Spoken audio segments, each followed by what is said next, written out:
Hello friends, मैं Arzoo and welcome to YouTube channel Arzoo studies.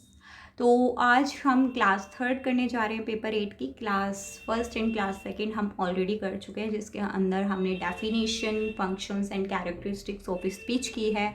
तो आज हम उसी फर्स्ट यूनिट की सेकंड सब यूनिट, जो कि हमारी पैरामीटर्स ऑफ स्पीच है, ये करने जा रहे हो। ये काफ़ी इंपॉर्टेंट टॉपिक आपके लिए है और काफ़ी थोड़ा मतलब टफ भी है, तो ध्यान लगा के थोड़ा सुनिए। बाकी मैं ईजी लैंग्वेज में आपको समझाने की कोशिश करूँगी। तो स्टार्ट करते हैं। फर्स्ट क्या होता है, स्पीच क्या होती है। तो स्पीच जैसे कि हम पहले भी कर चुके हैं, हमें पता है जो हमारी स्पीच होती है, जिसके द्वारा हम कम्युनिकेट कर पाते हैं, जो एक मीनिंगफुल चीज़ें, जो आप मीनिंगफुल आपके साउंड्स, स्पीच साउंड्स निकल के आती हैं, जिसके द्वारा आप कम्युनिकेट करते हैं। आप अपनी नीड्स एंड रिक्वायरमेंट्स को दूसरों को बता सकते हैं इजी वे में, और दूसरा आपकी उन बातों को समझ भी सकता है। तो यही आपकी स्पीच हो जाती है। तो स्पीच प्रोड्यूस कैसे होती है। तो स्पीच प्रोड्यूस होने के पीछे ना काफ़ी लेंदी प्रोसेस होता है, जिसमें आपकी रेस्पिरेशन इंक्लूड होता है, फोनेशन इंक्लूड होता है, आर्टिकुलेशन इंक्लूड होता है, रेजोनेशन इंक्लूड होता है। तो अभी आप सिर्फ इनके नाम ही समझ लीजिए कि ये प्रोसेसेस हैं जिनके द्वारा आप स्पीच को प्रोड्यूस कर पाते हैं। आगे जो हमारा थर्ड सब यूनिट इस यूनिट का है, वो मैकेनिज्म ऑफ स्पीच प्रोडक्शन ही है। तो उसमें मैं आपको काफ़ी डिटेल में इस टॉपिक को कराऊंगी। जो ये सारे प्रोसेसेस हैं, एक एक करके हम उसमें पढ़ लेंगे। तो अभी आप सिर्फ इतना समझ लीजिए कि जो हमारी स्पीच प्रोड्यूस होती है, इन सब जो प्रोसेसेस हैं, हमारे 4 प्रोसेस जो मैंने आपको बताया, उसके बाद ही प्रोड्यूस हो पाते हैं। तो पैरामीटर्स ऑफ स्पीच हम स्टार्ट करते हैं। पैरामीटर्स ऑफ स्पीच जो हमारी होती है, वो 3 सब पार्ट्स में डिवाइडेड होती है। जो फर्स्ट पार्ट हमारा होता है वो होता है non segmental, second one is segmental and the third one is supra segmental. तो जो नॉन सेगमेंटल होता है, उसके अंदर हमारी वॉइस आ जाती है, एंड वॉइस के अंदर हमारी क्वालिटी, पिच एंड लाउडनेस आ जाती है, जो कि हमारी नॉन सेगमेंटल के अंदर ही इंक्लूड की जाती है। सेकंड हमारा होता है सेगमेंटल। सेगमेंटल में हमारा आर्टिकुलेशन आ जाता है, और सबको ही पता होगा कि जो हमारे आर्टिकुलेशंस होते हैं वो होते हैं वोवल्स एंड कॉन्सोनेंट्स। तो वो भी अगर हम देखें आर्टिकुलेशन के अंडर होते हैं, इसीलिए वो सेगमेंटल के अंदर इंक्लूड किए जाते हैं। थर्ड वन हमारा होता है सुप्रा सेगमेंटल। सुप्रा सेगमेंटल में आप फ्लुएंसी आपकी हो गई, प्रोसिडी हो गई, आपकी स्ट्रेस हो गया, इंटोनेशन हो गया, फ्रोजिंग हो गई, और आपकी रेट हो गई। तो इन सब चीज़ों को अब हम एक एक करके पढ़ते हैं और आइए इन्हें समझने की कोशिश करते हैं। तो सबसे पहले हम करेंगे non segmental features. Non segmental के अंदर सबसे पहले आपकी वॉइस आ जाती है। तो वॉइस क्या होती है, देखिए वॉइस होती है साउंड, जो साउंड या फिर जो टोन जनरेट होती है आपके वोकल फोल्ड के द्वारा। वोकल फोल्ड्स जहाँ पे आपका वाइब्रेशन होता है, और ये सब प्रोसेस होता कहाँ पे है, लैरिंग्स में। लैरिंग्स क्या होता है, वॉइस बॉक्स, क्योंकि वहाँ पे आपकी वॉइस प्रोड्यूस होती है। बट एक चीज़ ध्यान रखना, काफ़ी लोग वो इसको सोच लेते हैं कि जो हम चीज़ें बोल रहे हैं, जो अभी मैं आपको बोल रही हूँ और आप समझ पा रहे हैं, ये हमारी वॉइस है। नहीं, ये वॉइस नहीं है। आप वॉइस को समझ ही नहीं सकते। वॉइस मीनिंगफुल नहीं होती है। हाँ, जब वो आर्टिकुलेशन के द्वारा स्पीच साउंड्स में कन्वर्ट हो जाती है, उसके बाद वो मीनिंगफुल बन जाती है, क्योंकि मीनिंगफुल साउंड वही है जो आप दूसरों को समझा सके और दूसरा समझ सके। तो वॉइस आपकी सिर्फ टोन होती है, जो कि आपकी वॉइस बॉक्स जो हमारा होता है वहाँ पे प्रोड्यूस होती है, जनरेट होती है। तो ये रिजल्ट होता है, अभी मैंने आपको 4 प्रोसेसेस पीछे बताए थे स्पीच प्रोडक्शन में, तो ये उन्हीं में से 3 प्रोसेस का रिजल्ट होता है, जिसमें आपका रेस्पिरेशन आता है, फोनेशन आता है एंड रेजोनेशन आता है। तो जो हमारे वेरियस पैरामीटर्स होते हैं वाइब्रेशन के पैरामीटर्स क्या होते हैं, देखिए वाइब्रेशन के पैरामीटर्स होते हैं, जैसे हमारी फ्रिक्वेंसी हो गई, हमारा एम्पलीट्यूड हो गया, हमारा डिस्प्लेसमेंट हो गया, ये सब जो होते हैं वो पैरामीटर्स ऑफ वाइब्रेशन होते हैं। तो जो हमारे वेरियस पैरामीटर्स होते हैं वाइब्रेशन के, वोकल फोल्ड्स के, वहीं पे हमारा वाइब्रेशन होता है। तो जनरली सीधी सी बात है कि वोकल फोल्ड में ही होता होगा। तो यही चीज़ें होती हैं जो हमारे वॉइस के पैरामीटर्स को डिटरमाइन करती है। जैसे कि देखिए हमारी क्या है, फ्रीक्वेंसी है। तो फ्रीक्वेंसी क्या है, हमारी वाइब्रेशन जो है वाइब्रेशन के पैरामीटर्स से, ठीक है, उन्हीं में से एक है। और फ्रीक्वेंसी से क्या डिटरमाइन कर पाते हैं आप, पिच डिटरमाइन कर पाते हैं। ऐसे ही जो आपकी सेकेंड होती है एम्पलीट्यूड। एम्पलीट्यूड से आप क्या कर पाते हैं, क्या डिटरमाइन कर पाते हैं, उससे आप लाउडनेस डिटरमाइन कर पाते हैं। तो यही चीज़ है। तो वॉइस जो होती है वो डिस्क्राइब हो सकती है इन टर्म्स ऑफ पिच। तो पिच होती है जो फंडामेंटल फ्रिक्वेंसी पे डिपेंड करती है वाइब्रेशन के। अभी मैंने आपको बताया कि जो सारे पैरामीटर्स होते हैं वाइब्रेशन के, उन्हीं के बाद ही मतलब वही मिलके डिटरमाइन करते हैं हमारे पैरामीटर्स ऑफ वॉइस को। तो जो पिच होती है उसके लिए रिस्पॉन्सिबल होती है फ्रीक्वेंसी, जो लाउडनेस होती है उसके लिए रिस्पॉन्सिबल होता है एम्पलीट्यूड, एंड जो क्वालिटी होती है वो हमारी मेनली डिपेंड करती है रेजोनेटरी इफेक्ट्स पे। रेजोनेटरी इफेक्ट्स कौन से होते हैं? हमारे माउथ, हमारा नोज, हमारा थ्रोट, जो इसके अंदर हमारे इफेक्ट्स होते हैं उस पर। तो अब हम सेकंड पढ़ने जा रहे हैं सेगमेंटल फीचर्स। तो सेगमेंटल फीचर्स हमारे क्या होते हैं? सेगमेंटल फीचर्स के अंदर इंक्लूड होता है हमारा आर्टिकुलेशन। तो आर्टिकुलेशन क्या होते हैं? जो प्रोसेस होता है स्पीच साउंड प्रोड्यूस करने का, उसे हम आर्टिकुलेशन बोलते हैं। अभी मैंने आपको पीछे वॉइस पढ़ाई थी, वॉइस मैंने आपको बोली थी कि लैरिंग्स बॉक्स, जो हमारा वॉइस बॉक्स होता है वहाँ पे प्रोड्यूस होती है, बट वो मीनिंगफुल नहीं होती। वही वॉइस हमारी आगे जब आर्टिकुलेशंस जो हमारे होते हैं आर्टिकुलेशंस, वो इसे एक मीनिंगफुल स्पीच साउंड्स में बदल देते हैं। इसी को हम आर्टिकुलेशन का नाम देते हैं। और जो हमारे करेक्ट आर्टिकुलेशंस होते हैं वो डिपेंड करते हैं सबसे पहले तो जो हमारे आर्टिकुलेटर्स होते हैं। आर्टिकुलेटर्स क्या होते हैं? जो भी हेल्प करते हैं साउंड को प्रोड्यूस करने में, जैसे कि हमारे लिप्स हो गए, हमारे टीथ हो गए, हमारा सॉफ्ट पैलेट हो गया, हमारा हार्ड पैलेट हो गया, ये सब हमारे आर्टिकुलेटर्स होते हैं। तो जो हमारी एक्यूरेसी होती है आर्टिकुलेशन की वो डिपेंड करती है प्लेस ऑफ आर्टिकुलेटर्स पे, यानी कि जो भी वर्ड, जो भी साउंड हम निकाल रहे हैं वो हमारे करेक्ट प्लेस से निकल रही है या नहीं निकल रही। क्योंकि अगर कोई साउंड हमारी बाइलेबियल है, यानी कि दोनों लिप्स से बोले जाने वाली है, और उसे आप टीथ से निकालेंगे तो वो साउंड अलग निकलेगी।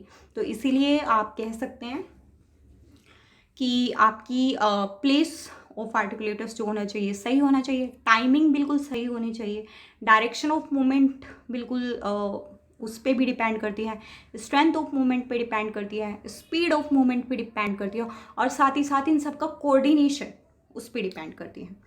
तो जो हमारी स्पीच साउंड्स होती है हमें पता है कि वो दो चीज़ों पे डिपेंड, मतलब दो चीज़ों में क्लासिफिकेशन उसका होता है। फर्स्ट होता है हमारा वोवेल एंड सेकंड होते हैं कॉन्सोनेंट्स। तो वोवेल्स क्या होते हैं?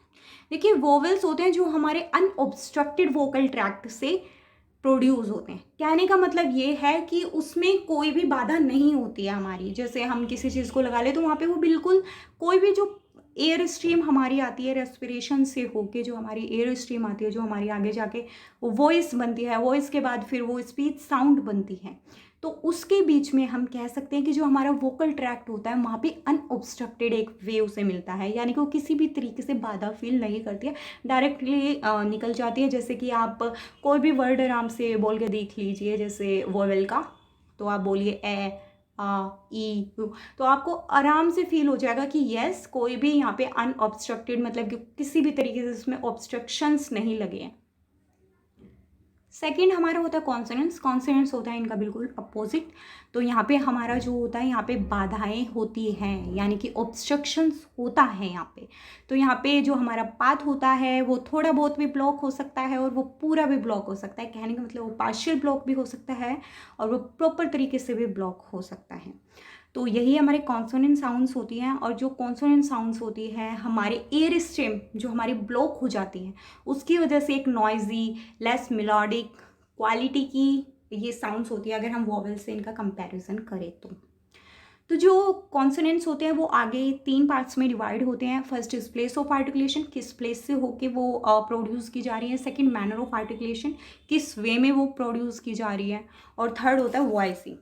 वॉइसिंग क्या होती है? वॉइसिंग ऑफ कॉन्सोनेंट्स होती है। अभी सिर्फ इतना समझिए कि ये दो चीज़ों में डिवाइडेड होती है, जैसे कि वॉइसलेस होता है और एक वॉइस्ड होता है। तो वॉइस्ड कॉन्सोनेंट्स वो कॉन्सोनेंट्स होते हैं जो हमारी वोकल फोल्ड से प्रोड्यूस होते हैं, यानी कि जो हमारी वोकल फोल्ड की एक्टिविटी होती है उससे प्रोड्यूस होते हैं, तो वो हमारे वॉइस्ड होते हैं। और जो हमारे विदाउट वोकल फोल्ड प्रोड्यूस होते हैं वो कॉन्सोनेंट्स हमारे वॉइसलेस कॉन्सोनेंट्स होते हैं। बाकी ये आगे एक यूनिट आएगी, सेकेंड यूनिट, उसमें प्रॉपर तरीके से डिटेल में ये चैप्टर है। थर्ड आता है हमारा सुप्रा सेगमेंटल फीचर्स। तो सुप्रा सेगमेंटल फीचर्स का करते हैं। तो सुप्रा सेगमेंटल फीचर में सबसे पहले आ जाती है हमारी फ्लुएंसी। आपको पता ही है कि फ्लुएंसी क्या होती है, कि स्मूथनेस।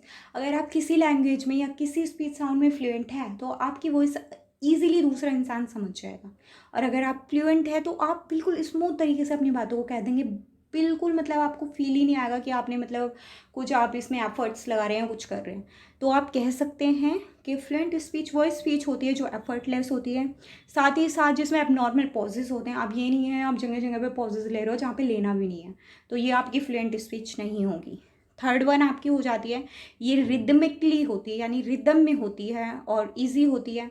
फोर्थ होती है ये एक ऑप्टिमल रेट पे होती है, बिल्कुल ऑप्टिमल रेट पे जो आपकी वॉइस होगी, ना ही ज़्यादा फास्ट होगी ना ही ज़्यादा स्लो होगी। आपने देखा होगा काफ़ी इंसान होते हैं वो बहुत ज़्यादा तेज़ बोलते हैं और काफ़ी इंसान होते हैं बहुत ज़्यादा स्लो बोलते हैं। तो फ्लुएंसी होगी उस वॉइस में जो बिल्कुल ऑप्टिमल रेट पे होगी, वो ना ज़्यादा तेज होनी चाहिए ना ज़्यादा स्लो होनी चाहिए। अब नेक्स्ट जो हमारा आता है वो आता है रिदम और प्रोजेडी। देखिए प्रोजेडी कह ले या रिदम कह ले एक ही बात होता है, और इसकी वजह से जो हमारी साउंड उसी स्वीटनेस मिलती है। जैसे कि जो भी हमारी साउंड होती है उसकी जो स्वीटनेस होती है, आप बोल सकते हैं कि वो हमारी प्रोजेडी या फिर रिदमिक फीचर होता है किसी स्पीच का। तो इसमें हमारा इंक्लूड होता है intonation, emphasis, phrasing and rate of speech. तो हम सबसे पहले जो करेंगे वो करेंगे एम्फेसिस या फिर स्ट्रेस। तो देखिए स्ट्रेस या एम्फेसिस क्या होता है। स्ट्रेस होता है किसी भी सेंटेंस को अगर आप ले ले या फ्रेज को ले ले, उसमें कोई भी वर्ड पे स्ट्रेस देना, यानी कि जहाँ पे आप उस पर जोर दे रहे हैं। या फिर सेकंड आप बोल सकते हैं कि एक आप पर्टिकुलर वर्ड ले ले और एक पर्टिकुलर वर्ड में जो सिलेबल्स होते हैं, आप जिन सिलेबल्स पर आप स्ट्रेस दे रहे हैं उसे आप स्ट्रेस का नाम देंगे। अब हम इसे एग्जाम्पल के थ्रू समझेंगे। तो सबसे पहला हम एग्जाम्पल ले सकते हैं गार्डन का। देखिए गार्डन को आप पढ़िए, आराम से पढ़िए, गार्डन। तो देखिए दोनों में क्या है, तीन तीन सिलेबल्स हमारे हैं इसमें, GAR गार और DEN डन, दोनों में तीन तीन हमारे लेटर्स हैं। बट उसके बाद भी अगर आप देखेंगे दोनों के बोलने में बड़ा फर्क है। देखिए गार्डन, यानी कि गार जो आपने बोला है थोड़ा आराम से बोला और थोड़ा जोर दे के बोला है, थोड़ी इसकी लाउडनेस अलग ही है। और थोड़ा आपने जो बोला है इसमें जोर दे के बोला और थोड़ा लंबा सा, आप देखिए तो लंबा सा खिंचा हुआ है थोड़ा, गार्डन।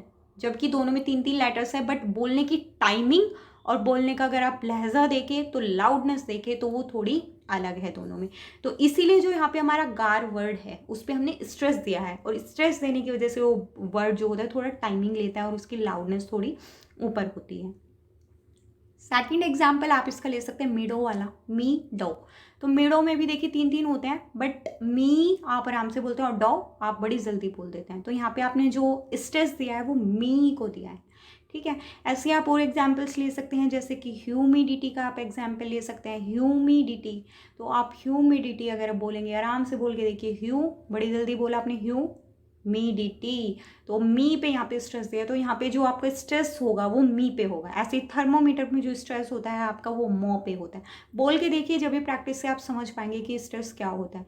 तो बोलिए थर आपने जल्दी बोला, मीटर, तो आपने क्या किया, मो पे स्ट्रेस डाला, तो ये आपका स्ट्रेस होता है। तो ये आप प्रैक्टिस ही करेंगे उसके बाद ही समझ पाएंगे। वैसे मैंने आपको समझाने की कोशिश की है, थोड़ा सा आप इसे एक दो बार मेरी मतलब इस चीज़ को सुन लीजिए और साथ ही साथ इन वर्ड्स के प्रैक्टिस कीजिए और थोड़ा इन पे ध्यान लगाइए, ऑब्जर्व कीजिए, तो आपको भी जैसे मुझे समझ में आता है आपको भी ईजिली आ जाएगा।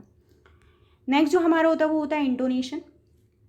इंटोनेशन होता है आवाज़ का उतार चढ़ाव, यानी कि जो हमारी पिच होती है वो हाई जाना, पिच जो होती है वो लो चले जाना, या फिर आप लहजा भी कह सकते हैं। जैसे कि आप सिंपल वे में अगर मैं आपको बताऊँ, जो इंटोनेशन होते हैं वो रेज और फॉल वाले होते हैं। जैसे कि मैंने एक एग्जाम्पल लिया कि मैं खाना खाती हूँ, या फिर मैं एग्जाम्पल लेती हूँ मैंने खाना खा लिया, ठीक है। अगर मैं नॉर्मल आपसे बोलूँगी, आपने पूछा कि आपने खाना खा लिया, मैंने इजीली बताया मैंने खाना खा लिया। लेकिन अगर मेरी आपसे लड़ाई हो गई है और उसके बाद आपने मुझसे कहा खाना खा लो, तो मैं एकदम से उसी चीज़ को मैंने खाना खा लिया मतलब थोड़ा एंग्री उसमें बोलूँगी, मतलब थोड़ा आपको लगेगा कि हाँ मेरी जो टोन है वो थोड़ी रेज वाली है, मतलब थोड़ा मैंने गुस्से में, यानी कि मेरा इंटेंशन आप मेरे इससे समझ पाएंगे। और ये इंटेंशन समझना ही हमारा इंटोनेशन होता है। जहाँ पे भी आप जिस तरीके से जो आपकी पिच रेज हो रही है और जो पिच आपकी नीचे जा रही है, जब आप गुस्सा होंगे, एंग्री होंगे, तो आपकी पिच ऑटोमेटिकली ऊपर चली जाएगी, और अगर आप नीचे की साइड मतलब इजीली बोलेंगे तो वो नीचे चली जाती है। और ज़्यादातर अगर आप देखें तो क्वेश्चंस और जो आंसर्स होते हैं उनके एग्जाम्पल से आप इसे इजीली पता कर सकते हैं, क्योंकि जो क्वेश्चन आप पूछते हैं उस टाइम पे आपकी जो ये होती है ना, मतलब पिच रेज हो जाती है, और वहीं पे अगर आप आंसर देते हैं तो आपकी पिच जो होती है वो फॉल हो जाती है। तो ये आपकी होती है इंटोनेशन। नेक्स्ट हमारा फ्रेजिंग। फ्रेजिंग होता है देखिए वर्ड्स को प्रॉपर तरीके से लगाना। फेजेस जो होता है ना, फ्रेजेस, इसमें दो कंपोनेंट्स हमारे मेन होते हैं। एक तो वर्ड्स को उनके प्रॉपर सीक्वेंस में लगाना, यानी कि सिंटेक्स बिल्कुल सही होना चाहिए, सिंटेक्स वाइज लगाना।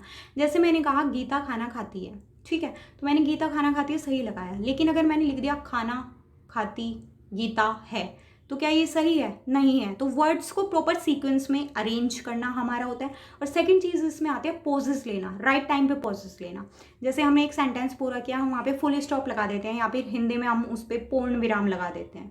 तो ये पॉजेस राइट जगह पे लेना भी हमारा फ्रेजिंग के अंदर आ जाता है। जैसे कि मैंने बोला यह मेरा स्कूल है, इसमें 10 कक्षाएं हैं, तो मैंने क्या किया, यह मेरा स्कूल है, उसके बाद मैंने एक पोज लिया है और उसके बाद मैंने आगे का बोला है कि इसमें 10 कक्षाएं हैं। आप समझ सकते हैं कि अगर आप इसे सीधा बोलते तो कैसा लगता है, यह मेरा स्कूल है, इसमें 10 कक्षाएं हैं, इसमें इतने विद्यार्थी पढ़ते हैं, इसमें इतना, तो आपको सांस लेना मुश्किल हो जाता। तो आप पोज लेते क्यों हैं? पोज लेते हैं आप ब्रीदिंग के लिए, यानी कि आप आराम से एयर को इनहेल कर सके। ग्रामेटिकल जो बाउंड्रीज है, आपने जो फुल स्टॉप लगाए वहाँ पे आपको पता चल रहा है कि हाँ यहाँ पे एक सेंटेंस पूरा हो गया, तो ग्रामेटिकल बाउंड्रीज को मार्क करने के लिए और साथ ही साथ टाइम मिल जाता है न्यू मटेरियल को प्लान करने के लिए। नेक्स्ट हमारा जो आता है वो आता है रेट। तो रेट होता है हमारा जो भी syllables per unit of time में हम बोलते हैं। देखिए पर यूनिट ऑफ टाइम का मतलब होता है 1 सेकंड में, तो 1 सेकंड में आप जितने सिलेबल्स बोलते हैं उसे हम रेट कहेंगे। वहीं आप अगर 1 मिनट में कितने वर्ड्स बोलते हैं उसे हम कहेंगे उसे भी हम रेट कहेंगे, यानी कि एक वर्ड्स में 1 मिनट में आप कितने वर्ड्स बोलते हैं और 1 सेकंड में कितने सिलेबल्स बोलते हैं। जैसे कि 1 मिनट बड़ी यूनिट है, उसमें कितने वर्ड्स बोलते हैं, ऐसे ही मिनट का हमने सेकंड कर दिया तो वर्ड्स का हमने सिलेबल्स कर दिया। तो अगर यूजुअली हम देखें जो जनरल चीज़ें हैं, जो एडल्ट होते हैं, अगर वो रीड कर रहे हैं ऑरली तो 160 से 180 वर्ड्स पर मिनट कर सकते हैं। बट अगर वो किसी कॉन्वर्जेशन में जुड़े हुए हैं तो वो 270 वर्ड्स तक बोल सकते हैं 1 मिनट में। और आपको पता ही है कि अगर आपकी स्पीच ज़्यादा फास्ट होगी तो वो डिफ़िकल्ट हो जाएगी फ्लो करने में, और अगर ज़्यादा स्लो होगी तो वो बहुत ज़्यादा बोरिंग हो जाएगी। तो एक प्रॉपर एक ऑप्टिमल रेट पे ये सब होना चाहिए। तो यहीं पे हमारे पैरामीटर्स ऑफ स्पीच ख़त्म होते हैं। तो होपफुली आपको वीडियो अच्छी लगी होगी और आपको समझ भी आया होगा। अगर ऐसा कोई टॉपिक है या फिर ऐसा कोई चीज़ रह गई है जो आपको समझ नहीं आई है तो आप कमेंट बॉक्स में कमेंट कर सकते हैं, या फिर आपका कोई भी टॉपिक है आपके एग्ज़ाम से रिलेटेड जो आपके फर्स्ट ईयर के एग्ज़ाम हैं उसको भी आप कमेंट बॉक्स में कमेंट करके बता सकते हैं, ताकि मैं उसके वीडियो आपको पहले प्रोवाइड करा दूँ। अदरवाइज़ मैं सीक्वेंस में तो प्रोवाइड कराऊँगी। तो वीडियो को लाइक करें, चैनल को सब्सक्राइब करें और वीडियो को साथ ही साथ शेयर भी करें। तो thank you and bye bye.